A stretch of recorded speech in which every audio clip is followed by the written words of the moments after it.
త్వరగా వచ్చేస్తావు కదూ? ఎందుకలా భయపడతావు? నా మీద నమ్మకం లేదా? నీ మీద నమ్మకం ఉంది, కానీ నా అదృష్టం మీద నమ్మకం లేదు. నాకెప్పుడు సంతోషం ఎక్కువ కాలం ఉండదు. చిన్నప్పుడు అమ్మ దగ్గర సంతోషంగా ఉండేదాన్ని. అమ్మ వెళ్ళిపోయింది. తర్వాత నువ్వు వచ్చాక సంతోషంగా ఉన్నాను. ఈ సంతోషం నిలుస్తుందో లేదోనని నాకు చాలా భయంగా ఉంది వంశీ. నువ్వు అనవసరంగా ఏదేదో ఊహించుకుని భయపడుతున్నావు. నిన్ను వదిలిపెట్టి వెళ్ళటం నాకే ఇష్టం లేదు. కానీ ఎందుకు వెళ్తున్నానో తెలుసా? నువ్వు మళ్ళీ ఎప్పుడు ఇలా బాధపడకూడదని. వెంటనే వెళ్ళి మన పెళ్లి గురించి మాట్లాడి నెక్స్ట్ వీక్ ఇదే రోజు ఇదే టైం తిరిగి వస్తాను. నువ్వు నా కోసం వెయిట్ చేస్తుంటావు కదా దీపు? దీపు దీపు దీపు ఏమైంది? అమ్మ ఇప్పుడు నన్ను దీపు అని పిలిచేది. మళ్ళీ ఆ పిలుపు నీ నోటి వెంటే వింటున్నాను.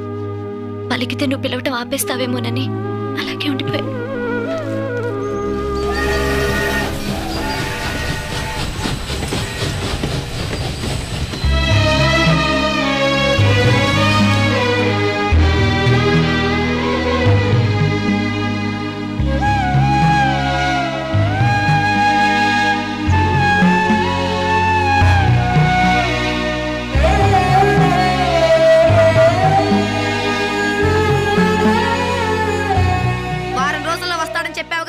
నెల రోజులైంది, ఇంతవరకు రాలేదు.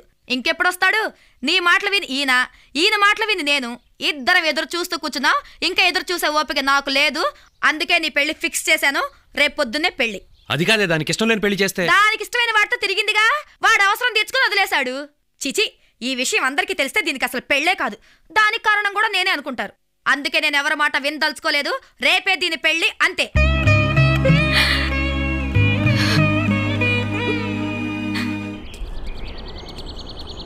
డాడీ. ఏంటమ్మా? వంశీ చాలా మంచివాడు డాడీ, తప్పకుండా వస్తాడు. అతని మీద నీకున్న ప్రేమ నీతో అలా మాట్లాడిస్తుందమ్మా. ఆ ప్రేమను పక్కన పెట్టి ఒక్కసారి ఆలోచించు. అతను వచ్చేవాడైతే ఉత్తరమైనా రాసి ఉండేవాడు, కనీసం ఫోన్ అయినా చేసేవాడు. ఈ రెండు చేయిపోవటానికి కారణం నీ వయసుకు అర్థం కాకపోయినా నా వయసు అర్థం చేసుకోగలదు. అతను వస్తాడన్న భ్రమతో నిన్ను నువ్వు మోసం చేసుకుంటూ నిజాన్ని ఒప్పుకోలేకపోతున్నావు. Try to face the reality. That's life.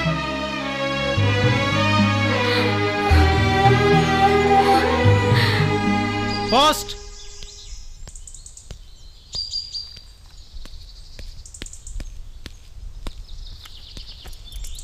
Deepika.